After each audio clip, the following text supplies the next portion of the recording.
yeebazibwe abalungi mwasoze mutya bamikwano mugamba ki.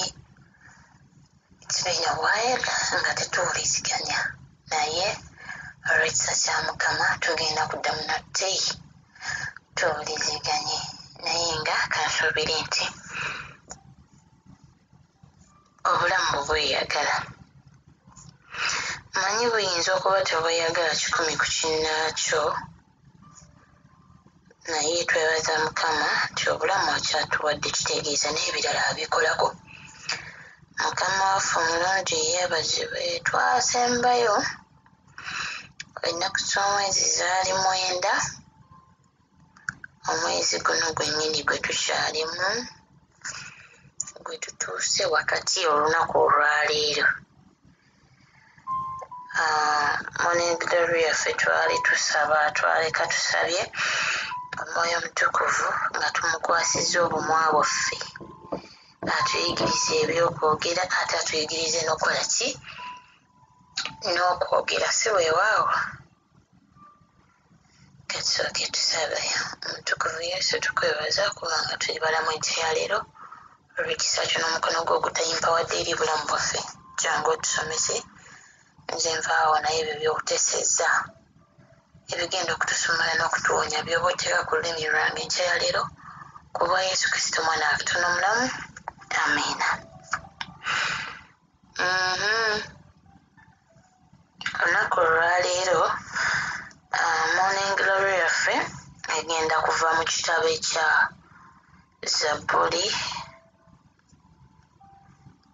Zabbuli essuula Zabbuli ya 39 olunyiriri olusooka n'olwokubiri. Awo we tuli olunaku olwaleero. Psalms abalina English versions, you open with me the book of Psalms 39 from verse 1 to 2. That's where we are today's morning. Mukama yeebazibwe.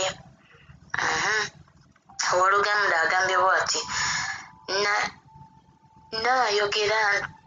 nayogera nti neekuumanga amakubo gange. Nayogera nti neekuuma amakubo gange nemenga okwonoona olulimi lwange. Naasibanga akamwa kange n'olukoba omubi ng'ali mu maaso gange. Naasiruwala obutayogera, naasirika newankubadde ebirungisa. Agambye nasiruwala obutayogera, nasirika newankubadde ebirungisa byogera, okunakuwala kwange ne kweyongera. Mukama waffe omulungi yeebazibwe. Owooluzungu agambye bw'ati I said nankate kyekituseewo. Owooluzungu agambye I said I will take heed to my ways, that I sin not with my tongue. I will keep my mouth with a bridle. Where the wicked is before me, I was dumb with silence. I held my peace even from God, and my sorrow was stirred. Mukama waffe omulungi yeebazibwe. Ono yali Dawudi. Ye yakola endagaano. Yatuula n'ayogera n'omutima gwe n'emmeeme ye, n'asalawo obutayogera, n'asalawo okwekuuma amakubo ge, n'asalawo obutayonoona lulimi lwe, era n'asalawo akamwa ke ye agambye mbu ye n'akasiba n'olukoba omubi ng'ali mu maaso ge. Mukama waffe omulungi yeebazibwe. Kino ffenna naffe gwampuliriza nange olwaleero kye tulina okukola. Tufune enkoba, tusibe emimwa gyaffe naddala in times of trials, in times of tribulations, in times when you have someone who is provoking you, when the enemy is before you, oba oyina okukola ki okwegendereza ennyo kyensonga lwaki even last time when twali twogera morning glory fm nabagamba nti tulina okwegendeza naddala nga tunyiize waliwo ebigambo by'ogenda okwogera nga tebigenda kunvaawo ng'okoze verbal covenant nga bwekitaba kisa kya mukama endagaano eyo temenyekawo waliwo ebigambo by'osobola okugera newejjusono gaakala obusungu kale wasinga nasirise kubanga bayibuli egamba nti omusirusiru waasirika abalibwa okuba ow'amagezi okitegeera kubanga bw'osirika teryamanya yadde eggulu lyo liba limanyi naye people around you tebasobola kumanya kiki kyolowooza era bagamba kazojo ne bw'oba musiru naye okusirikaako kukufuula okuba ow'amagezi mukama waffe omulungi yeebazibwe I wish I could read that verse for you mukama yeebazibwe omulungi Dawudi yagambye yasirika ne yeekuuma n'agamba sigenda kwonoona makubo gange n'akwata olukoba n'asiba omumwa gwe byonna yali yeewala kikwogera bitasaana yali yeewala okwogera kwegamba ebitanyuma ebitaweesa mukama kitiibwa nze naawe leero luno lwokka tugenda kukwata enkoba tuzisibe mbaddeko mu lutalo nze ebbanga eritali lyawala naye wali obaddeko mu lutalo ng'omumwa tegwogera naye ng'omutima gulwana buli ddakiika buli lunaku ng'olutalo luli omumunda naye ng'osaba kimu essaala n'ogamba mukama ng'omumwa guno bwe gusirise n'omutima kagusirike mukama waffe omulungi yeebazibwe olutalo lubaddewo nga mu butuufu bw'otakwata lukoba kusiba mu mwagwo sitaani akuwangula kubanga sitaani yatandika okupanga plans ze zonna nga mukama ayogera eri obulamu bwange ng'ayogera step by step nga amala okumpa message bwati tewayita na ddakiika oba ssaawa nga message gye nfunye etuukiridde mukama waffe omulungi yeebazibwe naye olw'okubanga olutalo ndulwanidde mu mutima ne katonda wange olwaleero ebintu buli kimu kiri okay naye gwe omulabe buli waanaabeera mu maaso go n'abiyimba n'akoma eri naawe n'omulaga nti katwenkane evvumbe mwenna mugenda kumekeeza nga muli basiru nga bayibuli egamba nti omuntu omusirusiru bw'asirika abalibwa okuba ow'amagezi kitegeeza bw'obanga teweekumyekumye kwekuŋŋaanya gamba nti kwosirike newankubadde something is planning you, something is eating you up, someone is provoking you bw'oteekuuma ekyo oba ogenda kusigala ng'oli musirusiru mukama waffe omulungi yeebazibwa abooluganda obumwa waffe leero tugenda kufuna enkoba oba tugenda zikowola okuva eri eggulu zisibe bannange nze nkirabyeko nti okusirika kulwana entalo oli n'aboggola n'oddamu calmly n'omuddamu ng'oli very humble naye ng'ate ye aboggodde nga n'enkutunula ekyusa naye nga okitunula kyaboggolera ne kyakambuwalirako ng'ensonga togiraba ekyo kyokka ne kikukkakanya n'ogamba kasita tewali awo nsonga y'amaanyi n'okimma amazzi bw'otyo kwegamba n'oki undermindinga naye ate n'okola the right thing you have to do ate nga toboggodde naye ono bw'anaaboggola naawe n'oboggola ezenkanankana n'ebisikita ezikola ki tezaaka mukama waffe omulungi yeebazibwe ye nno dawudi agamba nti nasiruwala obutayogera bannange nze nsiruwadde obutayogera bantu mmwe wakati mu lutalo wakati n'ensiriwala obutoogera naye nga buli wemba mpulira nga ayagala okwogera mpulira nga muli eddoboozi liŋŋamba sirika nga ne bwe njasamya bwe nti akamwa njogere neekanga kazimuka ebisi nga sifulumiza yadde ekigambo nga listi kinnuma nenyingira mu kalulumu kange nengakaaba nengasangula nenziramu neneekumaakuma ne mugamba mwe mutukuvu mpa amaanyi wano tuyitawo. Mukama waffe omulungi yeebazibwe. Neneekuuma obutayogera newankubadde ng'omulaba abadde asitula enfuufu buli lunaku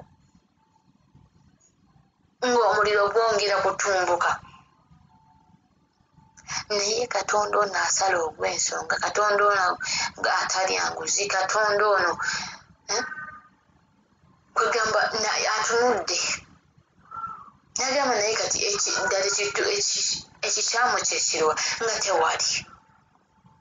Anwanidde entalo, Mukama anwanidde entalo. Lwaki? Namuwa space. Nze namugamba sigenda kwasamya kamwa kange Mukama, sigenda kwasamya kamwa kange kola lutalwa. Naye kati gwe nnwanira omulabe ye kaalukole, naye nze omumwa ogwange kangusibe. Kuba ajja kunoonyayo kyeyeekwasa nga takikola takiraba. Naye singa nange nayogera nenjogerera mu busungu, buli wabogola nange nembogola, buli wakola bwati nange bukya ku makya ng'agamba omuvumye, ne bw'anaagamba wamukubye nga tojja kwegaana. Okitegeera.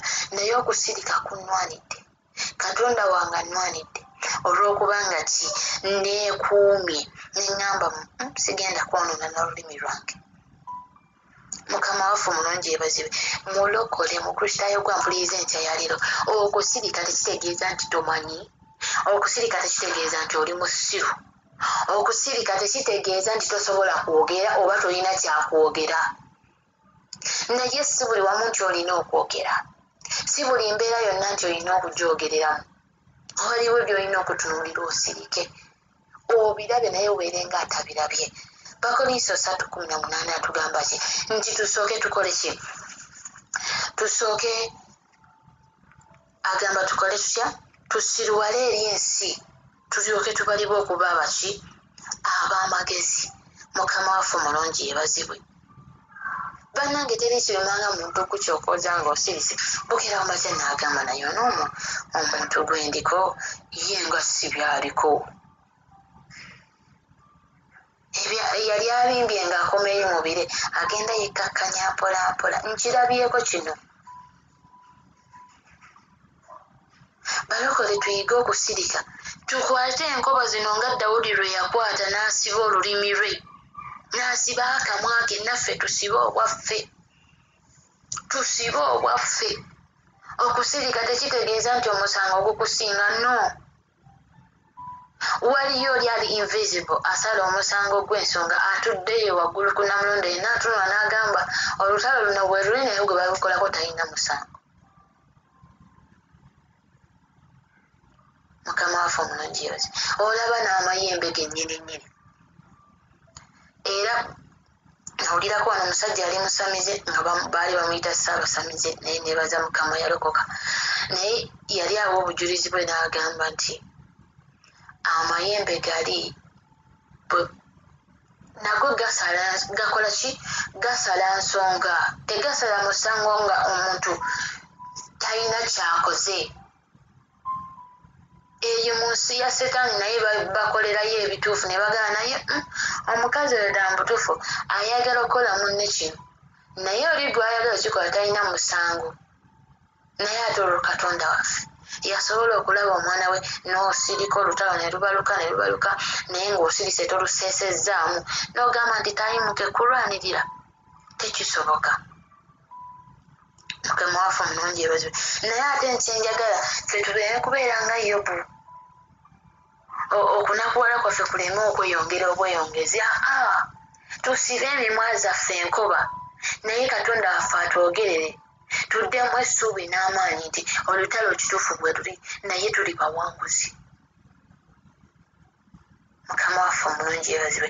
Tuli bawanguzi. Yeebazibwe omulungi Yesu. Okwogera ennyo si kwe kusinga, okuwoggola ennyo si kwe kuwangula. Mukama waffe omulungi yeebazibwe. empakasi kwe kusinga. Bw'onoogamba nti kati tit for tat is a fair game anti is a slogan ezetulimu yankoze kino nange kale katubbiisane maama omulaba agendako okuba n'amagulu agamenye naye gwe siruwala fuuka omusiru omulaba akulinyirira bugenda ku kyenkya ng'awulira n'essanyu mu maaso go ate ng'akwegula. Mukama waffe omulungi yeebazibwe. Haleluya. Agambye nasirika newankubadde ebirungi saabyogera. Omuntu omulayo n'akubeera mu maaso n'akucocca wano nawali naye nkubudde n'okwewozaako totawaana sirika. Bino ebyegamba kale kati kiri bwe kinvumidde naye kale tekyabadde bwe kityo sirika teweewozaako okuggyako singa wabeerawo eyo chance ekuweereddwa okubeera nga weewozaako kubanga si buli weweewolezaako ojja byewozaako naye era tajja kuwulira. Buli weweewozaako ojja kutuuka ekiseera ogambe naye ono gwennyonnyola tategeera gwennyonnyola tategeera kyeŋŋamba tampuliriza nakumpulirizayo awo bw'otyo awo obusungu bwe bugenda okuviirayo ate otandike n'ebyobadde osirise byonna ebyokunnyonnyola obiveeko ate otandike okukola ki naawe olutalo oseese. Kati sirika Dawudi yagamba nti newankubadde ebirungi saabyogera waliwo ekiseera wogenda okutuuka ng'ebirungi ne bw'obyogera tebirina kye bigenda kukyusa. Nze saatawaana kwewozaako saagala bawa bujulizi walala kambweweko nze kennyini saatawaana kwebuuzaako yadde okeera ku makya okubuuza bannange ensonga ki embeera kiki eri bweti nno Mukama namugambirawo nze gwomanyi ebyomunda eby'ensonga emitima ogiraba bw'aba nga waliwo ensonga yonna omulabe kayongere okufuumula enfuufu ye naye bw'oba oli ku Namulondo ng'osala omusango oli w'amazima osala gwa nsonga. Nze luulo olutalo sijja kwewozaako sijja kukeera ku makya kutandika kubuuza bibuuzo kalubumbuke lubumbujje oluriko walulizikira. Olutalo bwe lwaweddeko bwe lutyo naye nno nga lutambudde. Waliwo olutalo lutagenda kuggwa mu nnaku bbiri mu mwezi gujja kuggwako wali ogambe naye tuli ku ki? Mukama waffe omulungi yeebazibwe. Naye olutalo olulwanya otya? Abamu oyagala kubivaamu nga nange nali njagala kubivaamu sitaani yankuba obwama yampa solutions z'otasobola na kumalayo naye nga zonna gye biggweera temuli mulamu.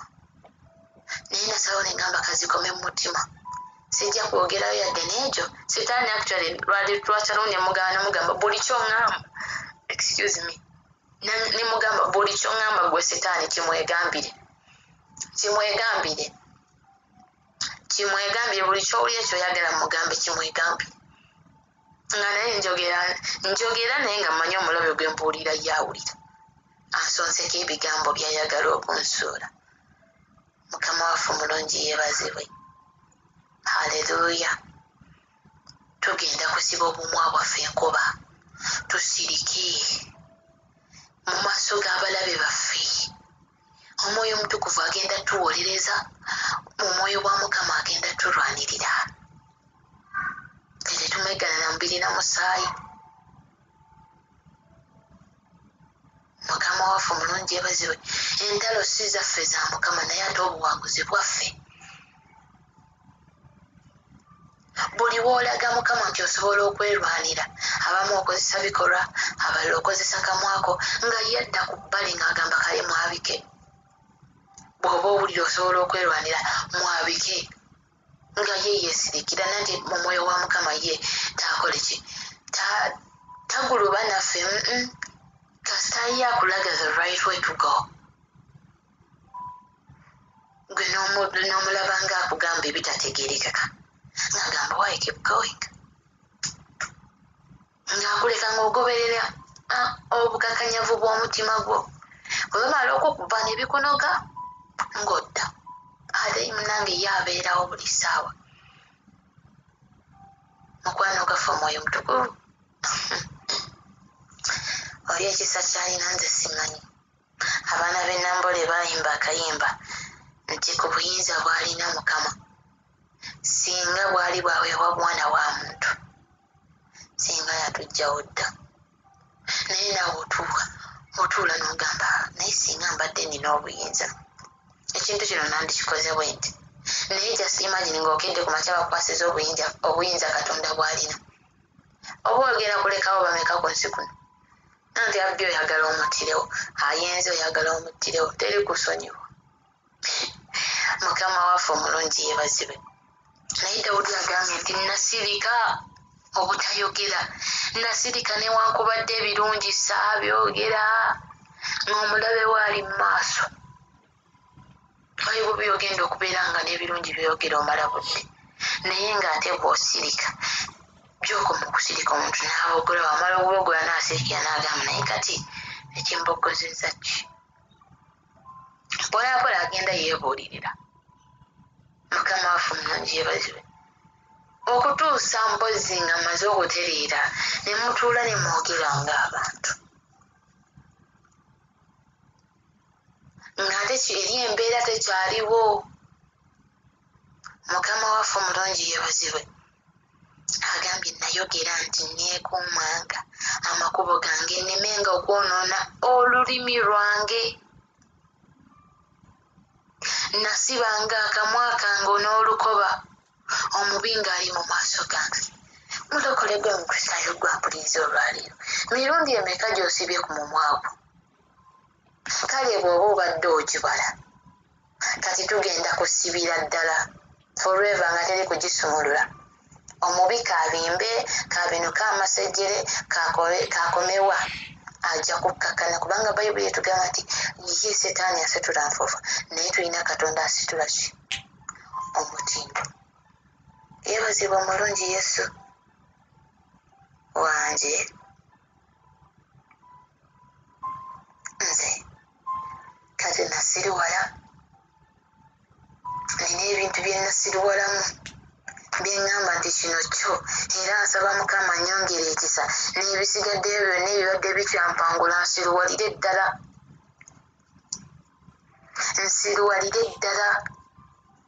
akamwa kange nkasibire ddala olukoba ate ngenda nagamba omwoyo omutukuvu yabanyweza kubanga nze bwenna akasiba kayinza okubeera luuzi nekavaayo nga kataguluka mpolampola naye omwoyo omutukuvu wakasiba newajja greda tesobola ddukutula mukama yeebazibwe yesala yaffe gye tugenda okusaba olwaleero omwoyo omutukuvu akwate enkoba asiba obumwa bwaffe tuleme okuyomba mu maaso g'abalabi baffe tuleme obbayaga ettima kubanga yetugamba waneeno twasoma lunyiriri twali mu kitabo kibannange ng'agamba nti tuwangulenga obulungi olw'obubi mukama waffe omulungi yeebazibwe n'atugamba nti tuleme abalabi baffe tubakole obulungi yali baruumi 12 olwa 19 baali lwa 19 okutuuka ku lwa 21 agamba nti olwa 21 agamba nti towangulanga bubi naye wangulanga obubi olw'obulungi kyekino dawudi kakati okusirika mu maaso ga mulabe we nga mu wakati mu lutalo newankubadde ebirungi ebyokwogera yabirina yasalawo asirike n'agamba kanneekuume kansiba akamwa kange n'olukoba nemekubaako kyenjogera waliwo enkugambye waliwo embeera zotasobola kwogeramu nga bw'onootandika okwogera bwotyo oyinza okuyitira naye ate nga singa osirika olutalo luyinza n'okuwunzika nga tomanyi n'ogamba abaayi kyali bwe kiti ate kati ng'ebintu ndaba bipya. Mukama yeebazibwe. Abampeera omukisa Mukama abanjagalire ennyo. Nsaba omwoyo omutukuvu maama omulungi gwe wekka asobola okusiba enkoba ku mimwa gyaffe ne ginywera. Twakusaba wano otuyigirize okwogera n'ebyokwogera essaala tetunnagivaako tukyagisaba kubanga tetunnatereera. Tulongoosa obumwa buno teekamu ebigambo eby'amakulu eby'amagezi Mukama. Wakati mu lutalo ng'omulabe Setaani alwana ayagala okutusuula ng'akozesa obumwa bwaffe. Kwata enkoba osibe obumwa bw'abaana bo. Tusibe obumwa buno Mukama. Newankubadde wakati ng'ebirungi ebyokwogera tubiina n'ebyokwebuuzaako, tusigale nga tusirise. Naye ate mu byonna otulwanirire, otuwangulire ku lwa Yesu Kristo omwana omutono omulamu. Amiina. Mukama abanjagalire. Sigadde nze Queen Marjorie mugole wa Yesu. Shalom.